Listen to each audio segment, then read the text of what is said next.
Justement, de Matthieu chapitre 6, à partir du verset 9. Vous connaissez ce passage?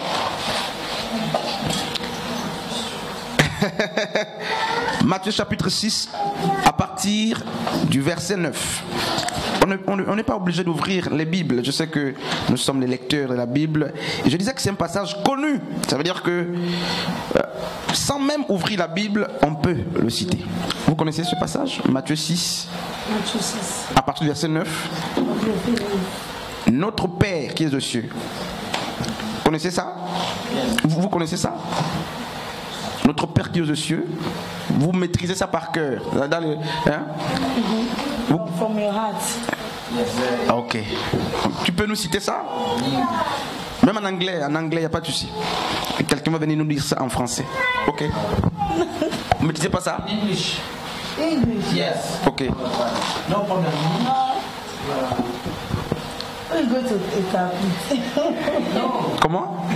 Vous ne connaissez pas la prière de notre Père qui est aux cieux, que ton nom soit sanctifié? Vous ne connaissez pas ça? Ok, d'accord, merci. Je veux quelqu'un qui maîtrise ça par cœur. Quelqu'un qui connaît cette prière du début à la fin. Je sais qu'il y a Luc qui en parle, dans Luc chapitre 11 à partir du verset 1er. Il y a aussi Matthieu qui en parle. Et Luc, lorsqu'il en parle, il ne va pas jusqu'à la fin. Je voudrais que quelqu'un vienne nous réciter ça. Le Matthieu chapitre 6 à partir du verset 9. Dans l'intégrité. Dans l'intégrité. Pardon? Venez, ancienne Astrid. Non, venez. Matthieu 6, à partir du verset 9. Ça, on a appris ça à l'école dimanche. Et qu'on nous dise après, en tout cas, c'est pas d'abord ça. Voilà. Ok. Notre Père qui est dans les cieux, que ton nom soit sanctifié, que ton règne vienne, que ta volonté soit faite sur la terre comme au ciel. Donne-nous aujourd'hui notre pain. Donne-nous aujourd'hui Pardonne-nous aujourd'hui notre offense, comme nous pardonnons aussi à ceux qui nous ont offensés. Mais ne nous soumets pas à la tentation, mais délivre-nous du mal. Je pense que, car c'est à toi qu'appartiennent le règne, la puissance et la gloire pour des siècles et des siècles. Amen. Amen. Je pense que c'est ça. On va y partir. Pourquoi c'est un des passages les plus connus? Pourquoi? Ancien avant de partir. Pourquoi ce texte? Même quand on n'a pas lu, on a l'impression que tout le monde a déjà vu ça quelque part de la Bible.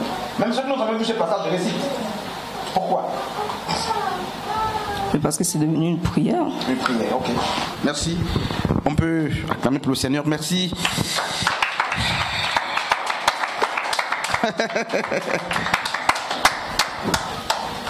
On va lire donc ce passage. Et il y a quelque chose que Dieu m'a mis à cœur. Et je disais Matthieu chapitre 6, à partir du verset 9.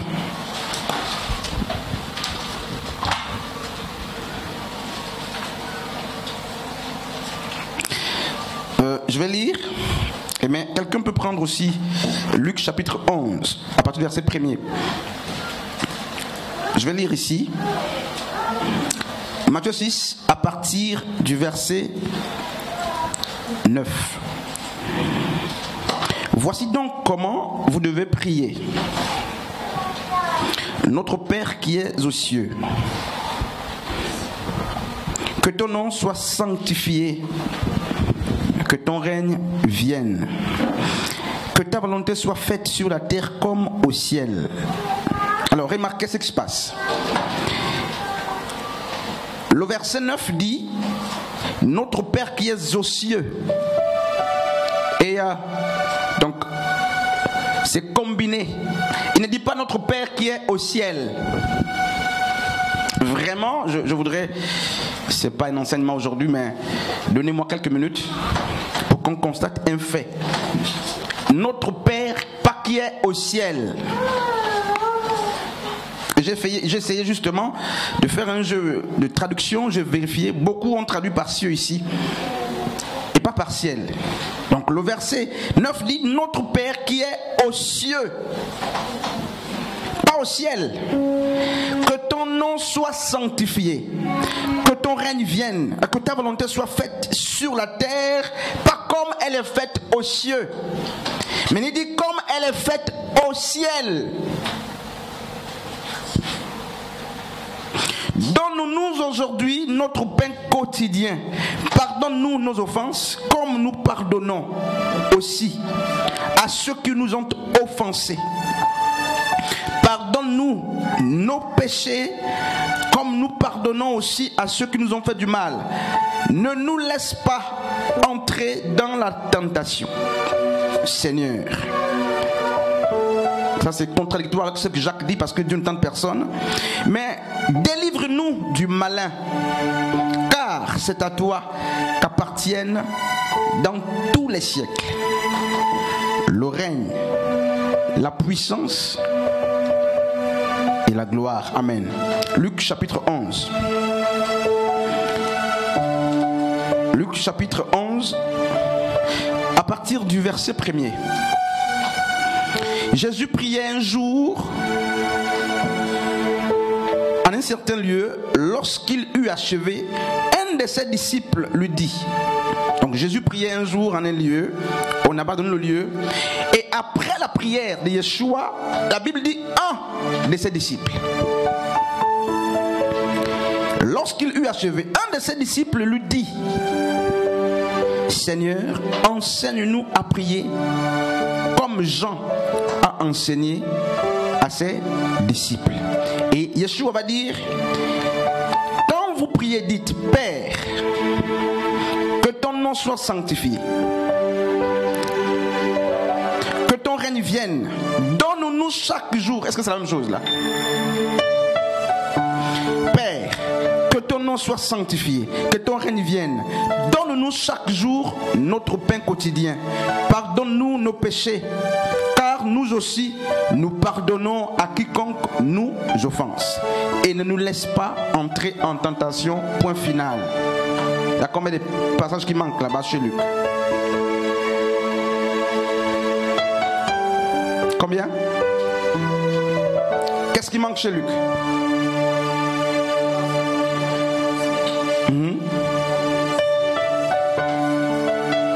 Amen. Car c'est à toi qu'appartiennent dans tous les siècles le règne, la puissance, la gloire. Amen. Luc n'a pas mentionné ces choses. Hein, Maman Anne? Pourquoi? Je lisais donc ce texte de Matthieu chapitre 6. Et lorsque il y a un frère qui chantait, j'écoutais aussi, ça sonnait dans ma tête.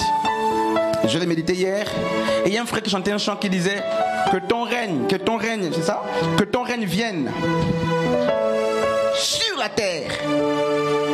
Et lorsque les futuristes justement ont pris ce texte-là, ceux qui ont une eschatologie, n'est-ce pas, futuriste, ils ont dit: ce texte justement nous parle du rétablissement de toutes choses. Cette prière, cette partie qui dit que ton règne vienne sur la terre.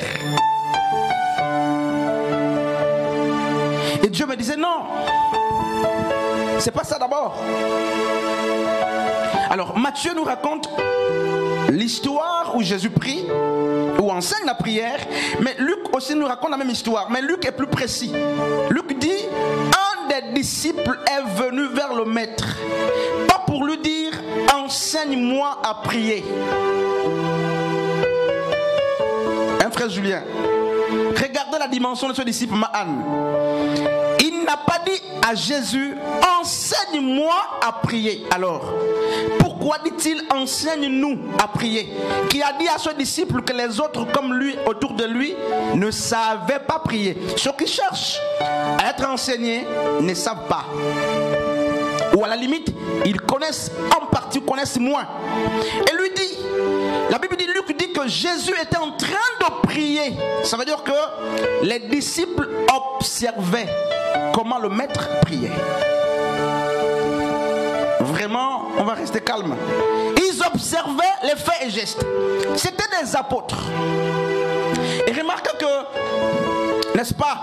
Quand vous lisez par exemple Matthieu chapitre 8, lorsque Dieu appelle tous les disciples, pratiquement, il y a une phrase, un ma'an. Le premier commandement que Yeshua donne à tous ceux qui l'appellent. Je ne sais pas si quelqu'un peut me le donner très vite.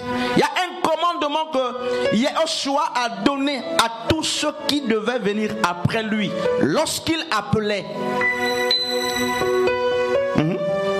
suis-moi. N'est-ce pas, homme de Dieu? Suis-moi. Et vous constatez que là, il les appelle. Plus loin, il va. Aujourd'hui, nous, on impose les mains. Il va les consacrer publiquement. Ils deviennent des apôtres, des pères, qui sont justement appelés à poser les fondements. Mais la Bible dit que ces apôtres ne savaient pas prier. Hein, homme de Dieu? Ma'an. Ils étaient apôtres, marchant depuis plusieurs mois, plusieurs années avec le maître. Ils écoutaient matin, midi, soir comment, n'est-ce pas, le maître enseignait, comment il priait. Ils observaient les miracles que faisait le maître. Mais la Bible dit, au-delà du fait qu'ils étaient apôtres, pasteurs peut-être, au-delà du fait, n'est-ce pas, qu'ils avaient été consacrés, présentés à la foule, parce que rappelez-vous, lorsque Yeshua choisissait les apôtres, les autres étaient, c'est parmi 120 qu'il a choisi, les premiers. Et dans Jean 6, à cause de la dureté de la parole, la Bible dit 70 disciples de Yeshua vont le quitter. Parce qu'il avait dit, pour hériter la vie éternelle, il faut manger ma chair et boire mon sang. Pour n'avoir pas compris la portée spirituelle. Tous ceux qui étaient là, les hommes qui suivaient Yeshua, donc Jésus, depuis plusieurs mois, plusieurs années, vont dire, cette parole est dure. Certainement, Yeshua est un occultiste qui veut qu'on mange sa chair. Et ils sont partis, ils se sont séparés.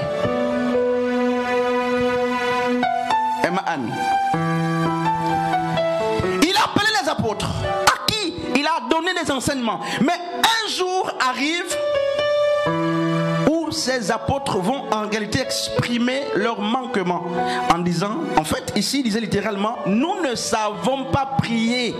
Nous les apôtres, nous ne savons pas prier. Apprends-nous à prier.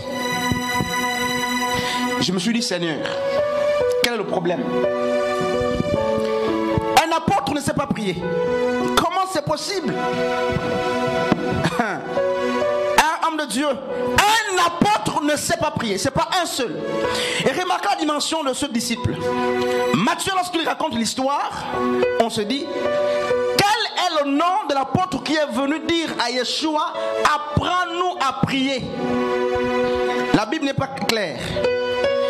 Et on se dit ensuite, pourquoi n'a-t-il pas dit apprends-moi à prier?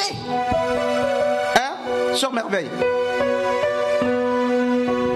Cette prière que on connaît ça, notre Père, on connaît ça. On connaît ça parce que dans les églises, très souvent, on nous a appris à réciter, C'est pourquoi c'est resté. C'est une question que je pose.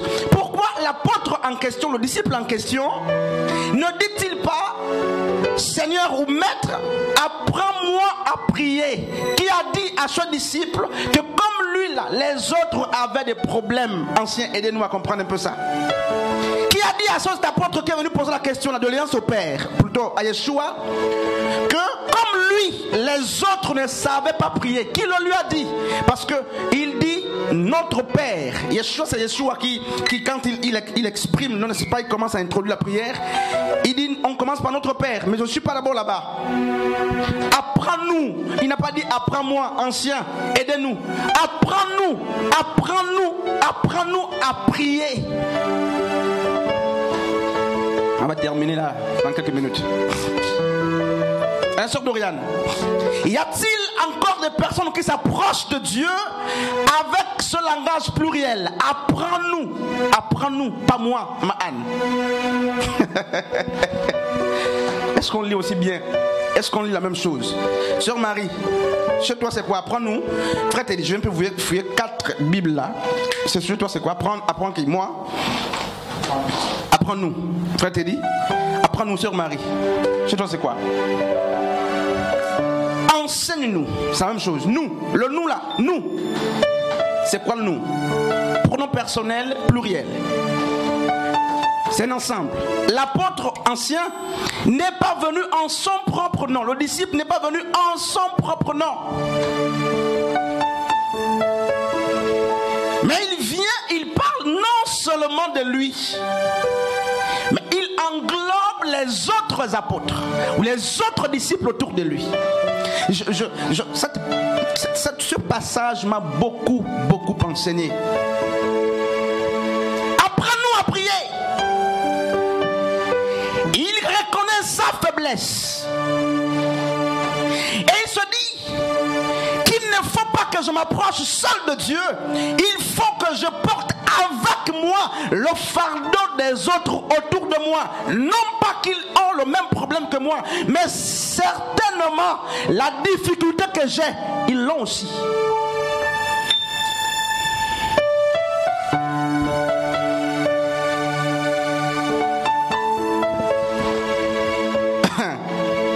Regardez comment c'est profond ce texte. Rien que l'interrogation. Ils observaient. Écoutez frères et sœurs, ils étaient apôtres, enseignés. Et la question a été suscitée par l'observation. Ils ont vu le maître faire. Depuis qu'il marchait avec le maître, ils ont vu le maître opérer. Ils ont vu la réussite dans la prière du maître. Et un jour, ils vont attentivement l'observer. Et à la fin de la prière, parce qu'ils ont vu des miracles, parce qu'ils ont vu la foi de Jésus, ils ont vu comment Jésus opère, ils ont fait une comparaison avec leur manière de prier. Et ils vont dire non, cette manière de faire de Yeshua à la réussite, nous les démons nous résistent. Sa manière de faire, les démons lui sont soumis. Alors on s'approche de lui, qu'il nous enseigne les secrets de la prière. Cette prière qu'on minimise, qu'on récite, regardez les mystères qui s'y trouvent. C'est une exhortation. Je voudrais que les anciens nous organisent un séminaire, vraiment, pour qu'on perce les mystères de chaque phrase de ce passage, de cette prière. Les anciens vont étudier quand est-ce qu'on va se retrouver pour percer le mystère de cette prière que certains appellent notre Père, d'autres la prière dominicale. Et Yeshua, parce que le disciple n'a pas dit apprends-moi, homme de Dieu, le disciple a dit apprends-nous. Parce que Philippiens dit quoi? Paul dit, mais ne portez pas seulement vos intérêts, ne regardez pas seulement vos intérêts, regardez aussi les intérêts des autres. Considérez les intérêts des autres comme étant au-dessus de vos intérêts. Ça c'est Paul qui vient dire ça. Plus loin, Philippiens 2:4 là-bas. Et ces deux disciples connaissaient ces choses. Parce qu'il n'est pas venu en son propre nom, Yeshua aussi ne va pas répondre à son propre nom. Il va dire, quand vous priez, dites notre Père, pas mon Père.